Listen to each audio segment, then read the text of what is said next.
Thanks for staying with us. I'm Councilman Bowen, and today we're discussing the Southeast Florida honor flights. And with me today are two veterans who've been on the honor flights and who are World War II veterans. I have with me from the Navy, Gunner's Mate Frank Bender, and from the Marine Corps, I have Sergeant Al Tyrrell. Gentlemen, welcome to the TV20 at Port St. Lucie Living. Glad to be here. Glad to be here. Let's go back to World War II and your involvement there, and then I want to talk to you about your involvement and your experiences on the honor flight out of West Palm Beach.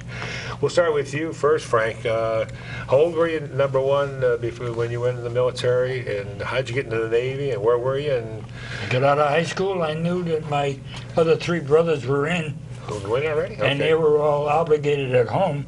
I always felt that if anything was to happen, it should happen to me, not them. They had kids, wives, and that. I always thought, well, I can't be greedy and let something happen to them. They got lives to live, so I enlisted. And you went and joined the Navy and saw the world, so to speak. Well, that's what they used to say on that, Frank. Join the Navy and see the world. A lot of water. A lot of water in between. Between here and Japan, yes. Those were scary times. You were telling me earlier before we started taping that you were in Okinawa at one point. Okinawa, from Okinawa to Japan, starting in Leyte.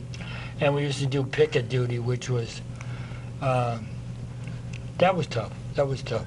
Wow. You ride everything out. Typhoons. Wow. You say seasick, that's not seasick. You don't know if you're a submarine or above water ship, so. And then we had guys to protect, because a lot of these guys are still on the beach. And you just took it. That's it. That was it. They told you what to do, and you did it. Yeah, brave young man, brave young man. Al, you were in the Marine Corps, Semper Fi to you, sir. Semper Fi. And what were you doing when the war broke out, and how did you get in the Marine Corps? I was from New York. We had a sports club in New York. We played when I was 16, 17. And President Roosevelt got on one of his fireside chats and said they needed men to fight in the war. So all the guys in the sports club went down and enlisted in the Marines. And I was one of them. I was 18 then. And from there on in, went into the usual Paris Island. From there, Camp Lejeune, and then into Camp Elliott, California. They didn't take, in those days, they needed men fast because, as you know, we weren't doing very well in the war. So they sent us into jungle training in French Samoa, and from there, they sent us into the invasion of the Gilbert Marshalls, which was pretty hairy. Wow. I was coming down. This is one of the things that happened. It's very unusual. But I was coming down the rope ladder, full combat, M1 on my back, coming down the rope ladder. It's 8 to 10 foot seas. The landing craft is going up and down. Marine grabs my hand. The landing craft goes up, he lets go, I go on the 30 foot down, wow, underneath the landing craft. Jeez. And I thought I was done. I thought that was the end. But I was a hell of a swimmer, and I fought my way up to the landing craft. Two Marines got a hold of me and threw me in the landing craft, and we went into a landing. The Gilbert Marshalls. Well, both of you have been through a lot, and both of you grew up awfully fast. There was no, screwing around. I was in the military, but not during the times like World War II, where it's, you had shortened periods of training and everything else. Let's fast forward, I guess. Going back real quickly, when you were discharged, there was no big ticker tape parades, no rolling out the red carpet, welcome the heroes. What happened when you were discharged after World War II? I walked home from the railroad station with a little bag on my shoulder. It was on a Saturday, May 30th. Walked in the house, I said, I'm home. So it's as nondescript as it was when you enlisted, it was that nondescript So when I you hugged came my back. mother and I broke her ribs.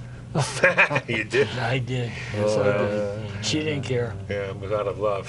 How about you, Al?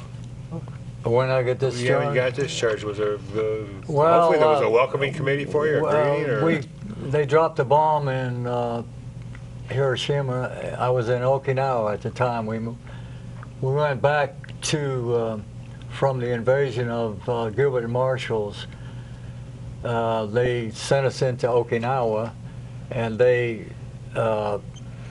we took over Okinawa. There was a lot of, I think there was 16,000 Marines, Air Force, Navy killed there, but there was also 88,000 Japanese killed. Wow, those are phenomenal So numbers. they dropped the bomb there. They sent our outfit back to Seattle after we stayed there about 2 weeks. And there was a big gang of people in Seattle that welcomed us in. So Great. it was kind of a Good. plus for me to see all those people there. And That's good. I'm glad to hear that. Al. Good.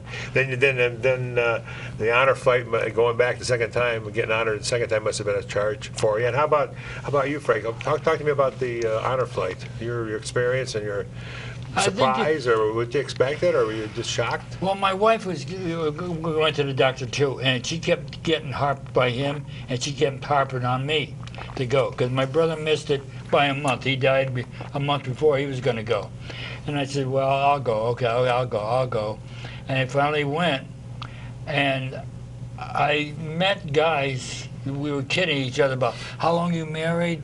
I was married 63 years. I'm 65. Well, wouldn't you know, I meet him in Bono's a month after we come back. Wow. And he says to me, my wife died. oh boy. That week, I went right down like this. I said, I'll take my 63 and a half. Yeah. And I says, it's too short. You don't know. You know, but I mean, I saw an unknown soldier back in '51 when I was married. But I saw these memorials, and I said, my brothers don't have this. There were 3 of them. I says, I'm going to see it. Right. They're not going to see it. That's why the honor flights are And so one important. is buried in Arlington. Wow. So whenever I travel, even if I go alone, I can make sure I get to his gravesite. How about you, Al? Your experience on the honor flight? It was a super good honor flight. I think any World War II veteran that hasn't been there should go, because it was outstanding. Everything about it, the flight up, people, there was a couple of thousand people there in Washington that Boy, greeted that's us. great. And it was, even coming back, we got back at night, and there was still 1,000 people there that welcomed us back. And it was just a super good thing. And all these letters from, you meet senators and House representatives, everybody, and then all the little kids would send you letters. And there was a little Indian girl in North Carolina that sent me the best letter of all, and she was very sweet and thanked me for my service. That was the best letter of all. She was a Cherokee Indian girl, 10 years old. Wow. And it was a super letter, realistically. Well, I think that just like history, it's passed down, and I think that your generation, gentlemen, again, you saved the world, and you gave up so much of the prime of your life to serve the country that I owe you a debt of gratitude. Every American does, and I'm so glad you've been able to be with us this afternoon. And for just a little token of appreciation, I do have a Port St. Lucie City pin for you on that, Al, and then here's one for you, Frank. Thank I'd you, like to give sir. you guys a big hug, and again, thank you Okay, for your Ron. service. God bless Thank you. And Thank you, Ron. yes, sir.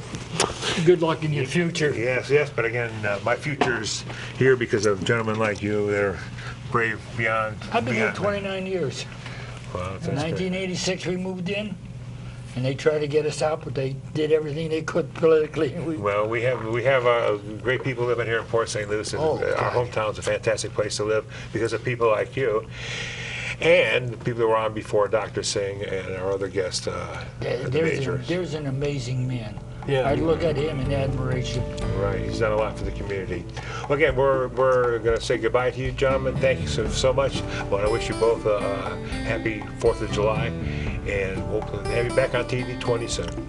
Okay, John. Okay, Ron. Thank you Thank much, you. sir. We'll be right back. Thank you, Stay Ron. seated, guys. We'll be right back. It's good seeing you.